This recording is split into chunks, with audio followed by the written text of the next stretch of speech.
তো নমস্কার বন্ধুরা, বাংলার পাঠশালা চ্যানেলে আপনাদের সকলকে জানাই স্বাগত। আমরা সেই মাধ্যমিক ইতিহাসের সিরিজেই চলছি। আজকের চ্যাপ্টার অধ্যায় 3। আমরা কিন্তু এখনও অধ্যায় 4.3-এই রয়েছি। কেন রয়েছি? কারণ আমরা এখন একটা একটা করে এক একদিন টপিক নিয়ে আলোচনা করছি। জানি তোমাদের বড় ভিডিও দেখতে খুবই সমস্যা হয়, তোমরা যেহেতু এখন শর্টস আর রিলে ডুবে গেছো, সুতরাং আমি ছোট ছোট নিয়েই আলোচনা করছি। তো আমরা এর আগে এই চ্যাপ্টারটারই অর্থাৎ অধ্যায় 4.3-এরই দুটো ভিডিও নিয়ে এসেছি। একটা হচ্ছে আনন্দমঠ আর একটা হচ্ছে বর্তমান ভারত। এবার আমরা যেই টপিকটা নিয়ে আলোচনা করব সেটা হচ্ছে গোড়া। তো চলো শুরু করা যাক। তো গোড়া কি?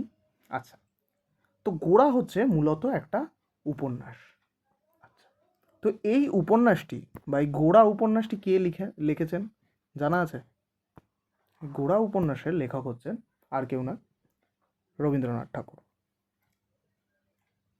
তো এই গোড়া উপন্যাসটি মূলত লেখা হয়েছিল 1905 খ্রিস্টাব্দে ঘটিত যে স্বদেশী আন্দোলন ছিল তার প্রেক্ষাপটেই এই গ্রন্থটি রচনা হয়। তাহলে সালটা অবশ্যই মাথায় রাখবে, 1905। আচ্ছা, 1905-এ আর কি ঘটনা ঘটেছিল?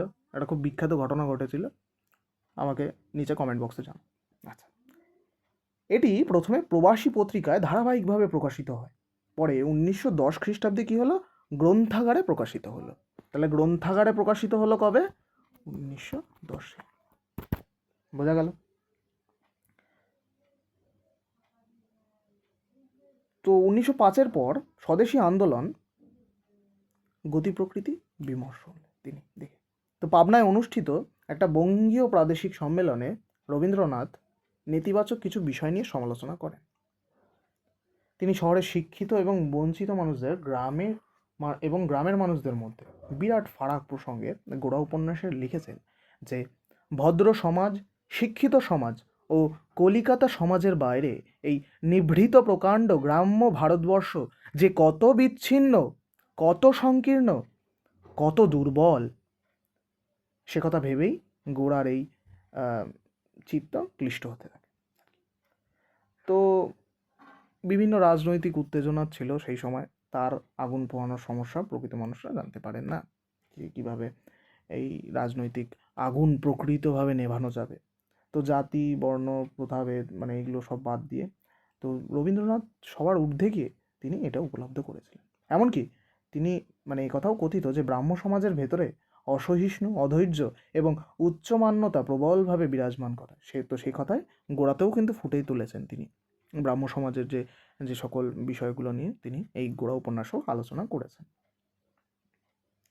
তো এই যে গোড়া উপন্যাস, তো এই গোড়া উপন্যাস নিয়ে হিন্দু ধর্মের প্রকৃত চরিত্র তুলে ধরেছে এই গোড়া উপন্যাসের ভেতরে তিনি। তো এই উপন্যাসে যে গোড়া ছিলেন সে নিজেকে প্রকৃত হিন্দু বলে ঘোষণা করেছেন।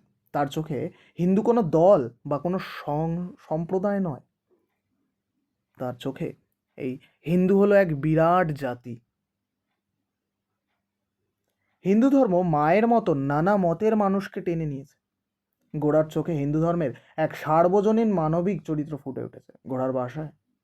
গোড়া তার ভাষায় বলেছেন যে আজ আমি ভারতবর্ষীয়, আমার মধ্যে হিন্দু, মুসলমান, খ্রিস্টান কোনো সমাজের বিরোধ নাই। তো এখানে রবীন্দ্রনাথ আরও কিছু দেখিয়েছেন যে কীভাবে গোড়া, সুচরিতা, বিনয়, ললিতা এরা সকলেই ভারতের অন্তরেই আর কি প্রবেশ করছেন।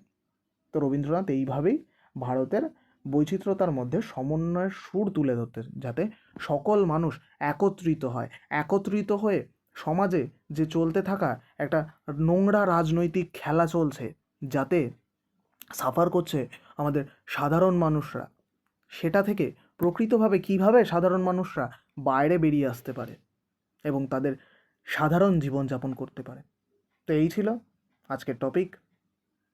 আশা করি বোঝা গেছে, আমি যথেষ্ট বিশ্লেষণ সহকারে বোঝানোর চেষ্টা করলাম আর কি। তাছাড়াও যদি কোনো বুঝতে সমস্যা হয় অবশ্যই কমেন্ট করো, আমি তোমাদের কমেন্টের রিপ্লাই দেবো। So thank you so much. আজকের ভিডিওটা এই অবধি থাকলো।